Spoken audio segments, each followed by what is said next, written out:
Bakwethu siyadibana njalo kuleli viki kuhlelo lwethu lwamaviki wonke buza iBhayibhili uphendule okhulumayo umfundisi Esindlovu.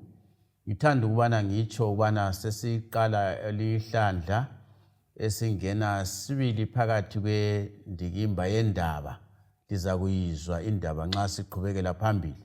Ngithanda ukwamukela abafundisi bethu ababili umfundisi OB lomfundisi CK Impofu abaphakathi kwethu. Ngithanda ukubabonga amaviki wonke ubana sincedisane ukucazulula izindaba eziqhakathekileyo. Bafundisi siyalamukela uhlelo namhlanje. Siyabonga mfundisi. Salibonani balaleli. Siyalamukela kuhlelo lwethu buza iBhayibhili uphendule okhulumayo umfundisi Impofu CK. Salibonani balaleli. Siyalamukela njalo kuhlelo lwethu lale iviki lapho sifunda khona ndawonye iBhayibhili. Sengathi uNkulunkulu angasibusisa nxa siyaqhubeka sindawonye. Siyabonga.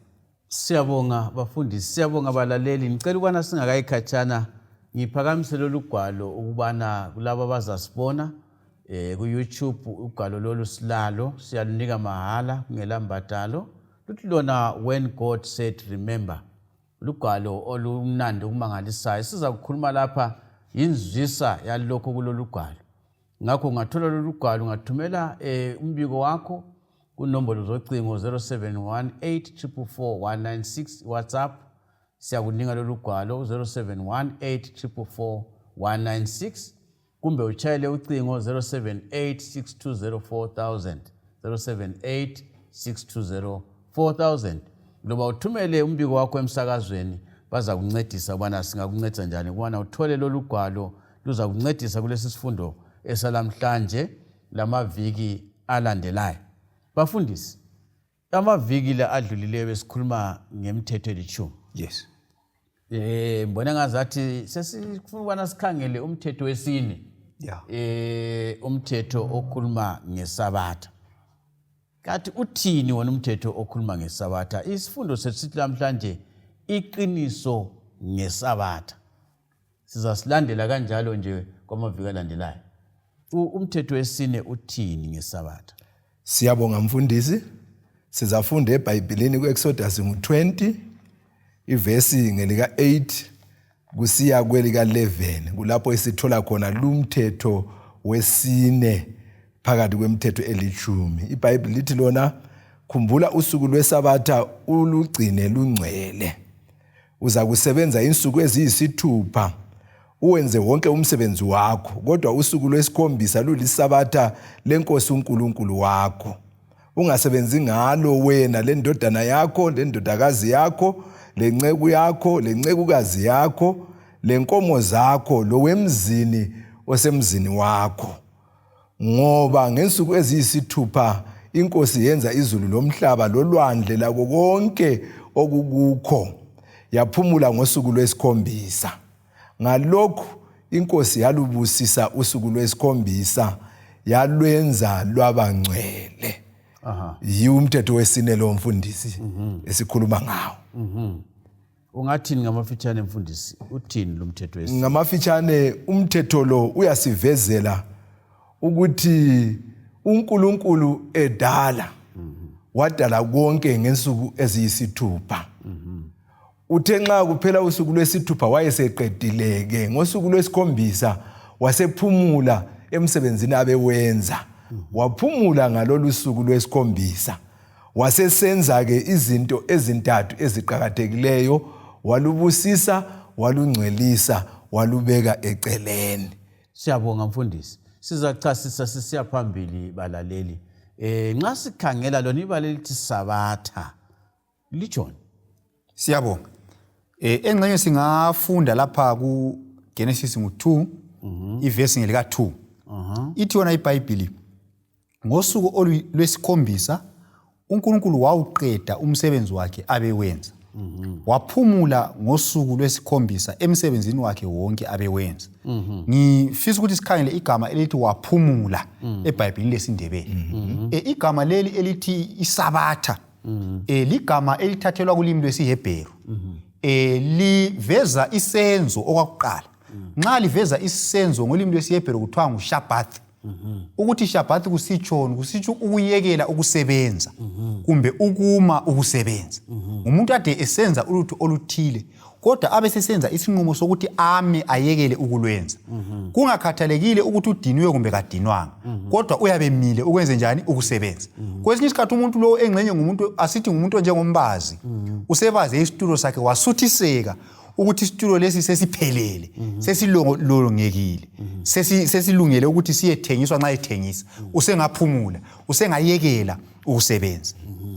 Ungafunda futhi leli gama liyakwanisa ukusebenza njengebizo libe nguShabbat. Nxa kuthiwa nguShabbat kutsho ukuphumula hatshi njengesenzo kodwa ukuphumula kusitsho ibizo.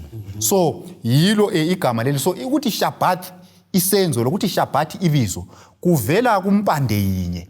Konke kuveza umcabango wokuphumula kumbe ukuyekela ukusebenza. Siyabonga mfundisi, sibonani kucacile. Nxa sikhangela isabatha laphiwa ngubani elipha obani bafundisi, okwenza mbuze ngalindlela ukuthi bakhona abantu bona isabatha ngelamaJuda. Kungabe kuliqiniso yini khona? Siyabonga mfundisi. Sizafunda kuGenesis isahluko sesibili amavesi amathathu akuqala, verse 1 no 2 lo verse 3. Okay. Bese sicasisa. Ngiyafunda lapha. Ithona ke kwase kuphela ukwenziwa kwezulu lomhlaba lako konke okukukho. Ngosuku lwesikhombisa uNkulunkulu wawuqeda umsebenzi wakhe abewenza. Waphumula ngosuku lwesikhombisa emsebenzini wakhe wonke abewenza. uNkulunkulu wabusisa usuku lwesikhombisa walwenza lwabangcwele ngoba ngalolu suku waphumula emsebenzini wakhe wonke wokudala uNkulunkulu ayewenza. Isigaba sakuqala mfundisi, isabatha lapha sithola lisungulwa liphiwa nguNkulunkulu ngokwakhe. Ngemva kokubana ke edalile ikakhulu kuGenesis kusahluko ngu1 uzuyefika lapho engibale khona siyambona ukuthi uNkulunkulu ngosuku lwakuqala wadala, usuku lwesibili wadala, zazi zakhona insuku eziyisithupha. Ngosuku lwesikhombisa ke wasephumula. So ke usuku lolu lusungulwa nguye uNkulunkulu umdali. Okwesibili ke ngizafunda uGenesis ngu1 ivesi ngelika 26 ukuze sikubambe lokho. IBhayibhili iyazitshela lapho ukuthi ngosuku lwesithupha kusitsho ukuthi kulokunye okunengi okwakudaliwe ngosuku lwakuqala kuze kuyefika usuku lwesihlanu. IBhayibhili ithona ke uNkulunkulu wasesithi asenze umuntu ngomfanekiso wethu ukuze asifuze, abuse phezu kwenhlanzi zolwandle laphezu kwenyoni zaphezulu lezifuyo lenyamazana zonke zomhlaba lako konke okuhuquzelayo. So ke nxa silandiselwa ngokudalwa komuntu wakuqala esikwazi eBhayibhelini ukuthi nguAdam loEva, siyacasiselwa kuze kuyefika kuvesi ngelika 31. Then ke nxa usuqalisa ke kuvesi isahluko sesibili vesi ngu1 no 2 kulapho ke esiphendule khona ukuthi uNkulunkulu ngewasukula lolu suku elinika ubani uAdam loEva abantu bakuqala abadalwa kuqala. So ke ungakhangela ke kuGenesis lapho esifunde khona kwakungakabi khona abanye abantu lesinye isizwe ngaphandle kuAdam loEva. So isabatha laphiwa uAdam loEva abantu bakuqala. Ngenye indlela mfundisi nxa uthi uAdam loEva sonke sikhona, loba umhlophe loba unsundu loba unjani sibuyela khona phansi. Kunjalo mfundisi. Abantu yebo. Usizathu sokuphiwa kwesabatha laliphiwelani abantu isabatha? Siyabonga. uMakho 2 ivesi ngu27 lo 28 zingasincedisa. Ithi yona wathi kibo isabatha lenzelwa umuntu. Umuntu kenzelwanga isabatha. Kanjalo ke indodana yomuntu iyinkosi leyesabatha. Emhlabeni lapha esiphila khona vele kuvamile ukuthi umuntu nxa evele ebaza isitulo uyabe esibazela elenjongo ethile. Awungeke uthathe isitulo uthi uyaphakulela isitshebo udlele esitulweni ngoba kayisiyo njongo yokubazwa kwani kwesitulo. Ungabaza umgano. Nxa usufuna ukufakela isitshebo kumele ubaze umgano. So into lento ile njongo eyenzelwe.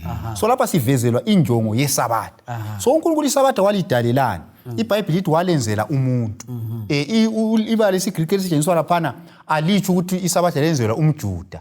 Hayi, ibala lankhona lithi anthropos kusitsho human being ngesikhiwo. Lenzelwa abantu bonke abadalwa ngomfanekiso kabani? kaNkulunkulu. So lisenzelwani? Isabatha ukuthi liyinzuzo ebantwini. Lenzelwa ukuthi liphathise umuntu, lisize umuntu. Limsiza njani? Limsiza ngokumphumuza, ngokumnika amandla amatsha. Okuthiwa ngesilungu yi-refreshment. So nxa ngikhangele isabatha, angikhangelanga into engigqilazayo, engihlukuluzayo. Ngikhangela into eyinzuzo kimi, enginika ukuphumula komzimba lokuphumula kwengqondo.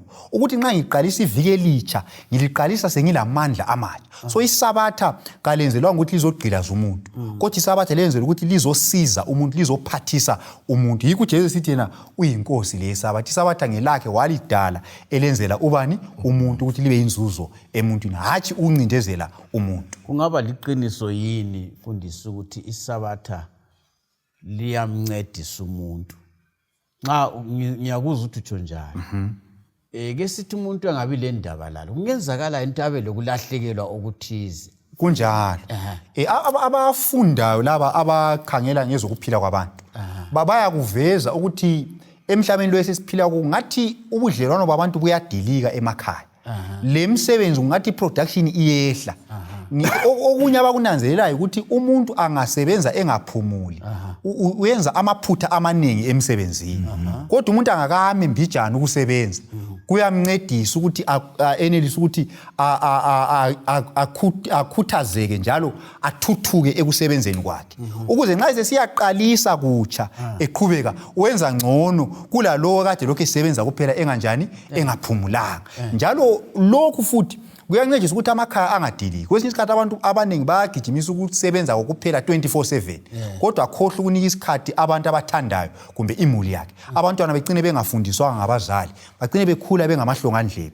Imitshato igcine idika ngoba ubaba lo mama kabala sikhathi bendawonye. So isabatha lilungisa zonke zalezo izinhlupho. Kuthi ukuthini? Kuthi isabatha liyenza ukuthi abantu ngizakubeka ngesilungu mfundisi ukuthi abantu babe productive. Kodwa abantu bangayela ukuphumula, iproduction yenze njani? Yehla. Abantu uyakhuluma indaba yakho yesihlahla. Yekela sithinta indaba le. Kule competition ejayele kuyenziwa ikakhulu emazweni amakhiwo abelungu ukuthi ba compete bahlangene izihlahla eziningi bebe sebenza umncintiswano wokusaha izihlahla. So bayenza ngomunye umnyaka umncintiswano lo basebeqalisa ukusaha izihlahla kwaso kusiba lamanye amaxhegu amabili. Amaxhegu lawa babe sithi bona bangazwakala besaha izihlahla, isaha yabo iyathula. Basaha isaha yabo ithule, kodwa abanye babechaya mjokojo bengaphumuli. So amaxhegu la achaye athule kwathi sokusiyamawa ekucineni kwatholakala amaxhegu la abuthanisa inqwabanqwaba lenqwabanqwaba yezigodo beqhuma izihlahla eziningi. Basebebuza ukuthi amaxhegu la lomuthi kathi indaba bona kade bethula kodwa yiba basaka izihlahla ezinjani. Thina sisaka mjokojo kuthi balomuthi amaxhegu la kade ayasilamuthi lina lokho lisaka kwamphana izihlahla amasaha yena ade siba buthundu thina ethu besilokho siyilola ngase sibuyela ukuyasaka izihlahla isakhe eziningi kakhulu ukwedlula linezenu ezingalolwanga. So kuqakathekile ukuthi umuntu akaphumule ngesabatha alolwe umzimba lo ulolwe ukuze ayenelise ukuthi nxa ebuyele emsebenzini awisele phansi izihlahla eziningi. Ayimnandi indaba. Siyabonga mfundisi ngenxa yokungezelela khonapho. Sithathe umfanekiso wemota. Nxa uyithenga imota uyabuphiwe umganga okumele uhambe ngayo imota. Kodwa ingathatha umganga othile sokumele ibuyele kulo owayilungisayo ukuze iye serviswa. Ungayekela ukuyisevisa iyafika lapho yabe ingasadonsi khona uye emqansweni uzama ukuthi uyanyathela kodwa ingasadonsi. So isabatha linjalo kithi ebantwini. Ligarage lapho isiserviswa khona ngulo wasenzayo umdali wethu. Hallelujah. And khonoko kutsho mfundisi singeke thina senze okungcono kulalo wasenzayo. Owalungisa imoto yakwazi iyadinga ukuthi ifike esigabeni sokuthi kutshintshwe ama-oil kutshintshwe lani. Kunjalo. Ake sikhangeleni indaba yokuthi khona uNkulunkulu kade kungani waphumula kulesizathu wayediniwe kungani uNkulunkulu waphumula. Siyabonga mfundisi. Sizafunda njalo kuGenesis 2 verse 1 kusiya ku3. Kwase kuphela ukwenziwa kwezulu lomhlaba lakho konke okukukho.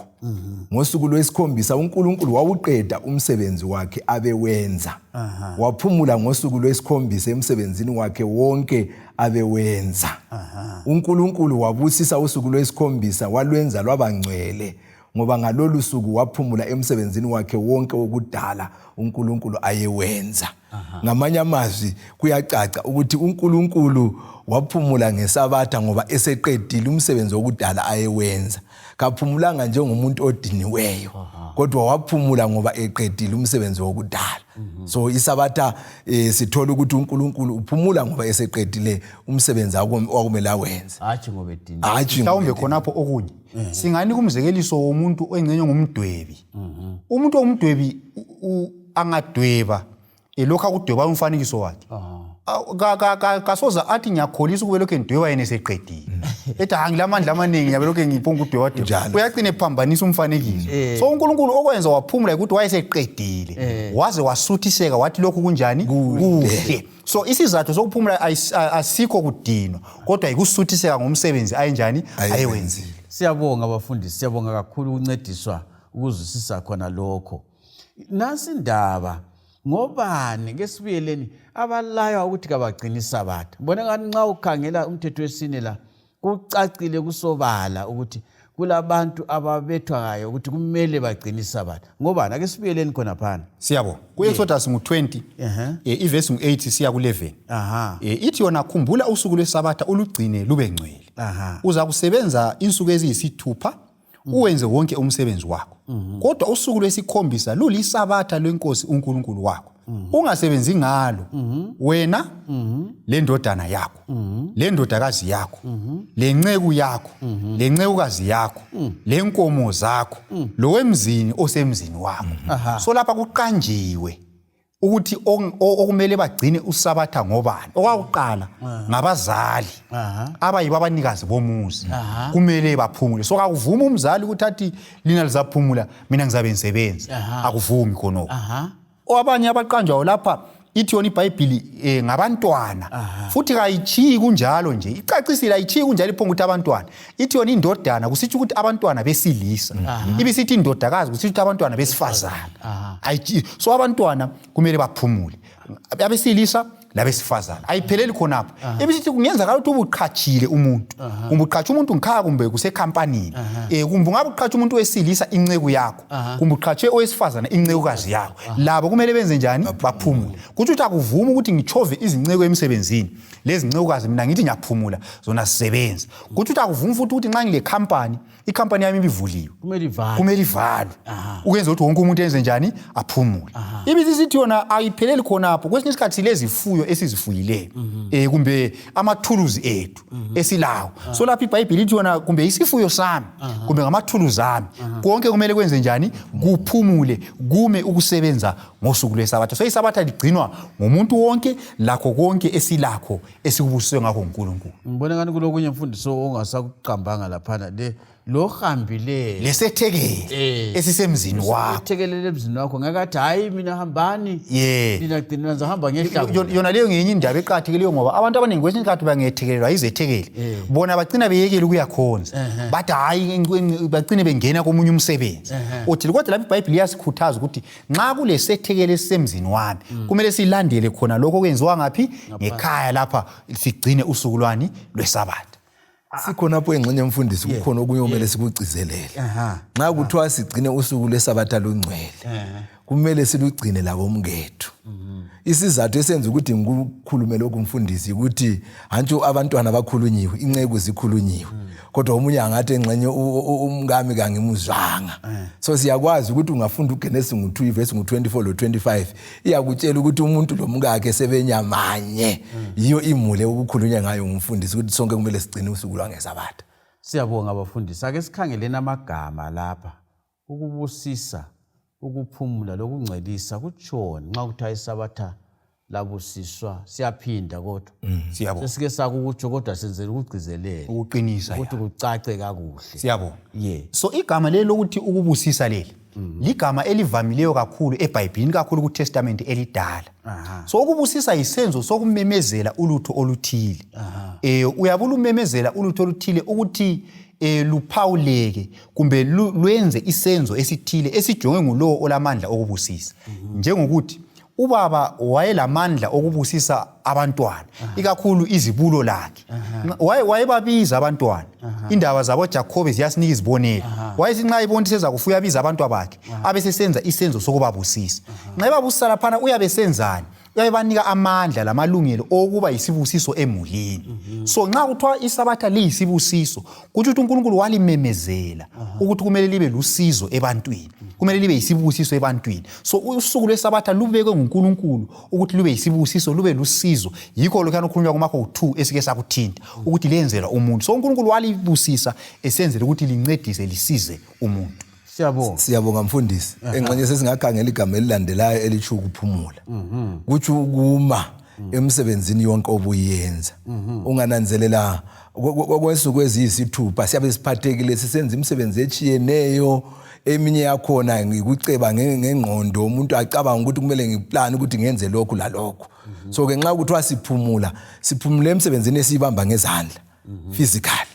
Siphinde futhi siphumule emsebenzini esicebayo engqondweni zethu. So ke lokho kumele siphumule lakho futhi kumele siphumule futhi spiritual ukuthi sokumele siyehlukane lokucabanga ngezinye izinto bese sicabanga ngokukhulisa ubudlelwano bethu lomdali wethu. Konoko kuyasinika ukuthi sithole ukuphumula okugcweleyo. Yabonga mfundisi ukuthi uyachasisa ukuphumula asikuphumula kuphela kokwenza imisebenzi. Ingqondo layo kumele iphumule. Kunjalo. Ukwenzela ukuthi singabi lalokho kuthiwa i-stress, angikwazi ngesindebele ukuthi kuthiwa kuyini stress, ukuhlukuluza lokudangala singaba lakho. Kumele siphumule lakwakomoya khonokho kutsho ukuthi uJesu uthi wozani kimi lonke elikhathelele lesindwayo nanza ukuthi silethe imithwalo yethu kuye yonke esisindayo. Kunjalo mfundisi. Likhona igama esingalichasisanga ukungcwelisa ekwenzani. Ukungcwelisa ligama elitsho ukubeka eceleni kumbe ukuphawula. Ngingathatha imbuzi ezingu9 kube sokusiba lenkomo eyodwa. Inkomo liyana kuthiwa ingcwele ngoba kayifanani lezinye imbuzi. So usuku lwesabatha alufani lamanye amalanga, lubekwe eceleni. Singanika futhi esinye isibonelo sokuthi ijaha lingakhombisa intombi kungaba labakhaphi emtchadweni abangu6 kodwa kulo yi1 wesi7 onguye intombi umakoti wakhona. Akuvumi ukuthi uthole okumnawo wakho thatha kuyafana nakuvumi. So ukuthi umakoti lo ungcwele wehlukile labanye. So usuku lwesabatha phakathi kwamalanga ayisikhombisa, usuku lwesabatha alufani lamanye amalanga ngoba lubekwe eceleni, lungcwele. Ngubani obeke eceleni oyenza kube ngcwele? nguNkulunkulu ongcwele, nguye yedwa olamandla. So ukuthi akuvumi ukuthi ngithi mina ngingumfundisi ngithi ngiyayenza ulutho lube ngcwele. Akuvumi. Olamandla okwenza lokho nguNkulunkulu, nguye othe usuku lwesikhombisa lungcwele, alufani lezinye insuku. Ukuthi alufani lezinye insuku umfundisi kuyangithokozisa ukuthi luphawulekile. Kunjalo mfundisi. Lubekwe eceleni. Anjalo ukuthi ngosuku lwakuqala wadala, ngosuku lwesibili wadala, olwesithathu, olwesine, olwesihlanu, olwesithupha wenza njani? Wadala. Akwenzayo ngosuku lwesikhombisa kakufanane laloko akwenza kulezi insuku. So njengoba umfundisi esekhulumile ukuthi kuyafanana lenkomo ezingaki eziyisithupha, lembuzi enjani eyodwa. Ngeza ke wena ungathatha imbuzi yona leyana eyodwa uyifake kuqaliseni ukuthi ngathi ntshibe inkomo, hayi iyahlala lokho iyimbuzi ngoba imbuzi ayifanani lenkomo. So okwenziwa ngesabatha mfundisi kakufanani lokwenziwa ngezinye insuku esiphakathi kweviki. Bafundisi siyabonga kakhulu, isikhathi sethu sesifike ekucineni. Balaleli ngithemba ubana siphathisekile. Ngithanda ukubana lolu gwalo mphinde luphakamise njalo ngiqale ngalo siqala la ukuthi when God said remember. Lolu gwalo siyalunika mahala kungela mbadalo. Ungathumela umbiko wakho kunombolo zocingo eziqanjiweyo, siyakuthumela lolu gwalo, lethe ibizo lakho sikuncedise uthola ugwalo lolu when God said remember. Indaba esikhuluma ngayo yonke ngokugcwala kwayo liyakuncedisa ukuthi eBhayibhelini itholakala ngaphi. Ukhohlwa amavesi kodwa lolu gwalo liyakuncedisa. Ngithanda ukuthi ngibongele abafundisi bami, mfundisi uOB lo mfundisi uCK. Ngithemba sizakuhlangana kuviki elizayo endaweni efananayo ngesikhathi esifananayo. Ngitshila ukubana sishuka indaba eqhakathekileyo, le ndaba enkulu, indaba ephambi kwethu namhlanje. Ngithemba balaleli liyaphathiseka ngemakhaya. Inkosi belani, sidibane njalo kuviki elizayo. Siyabonga.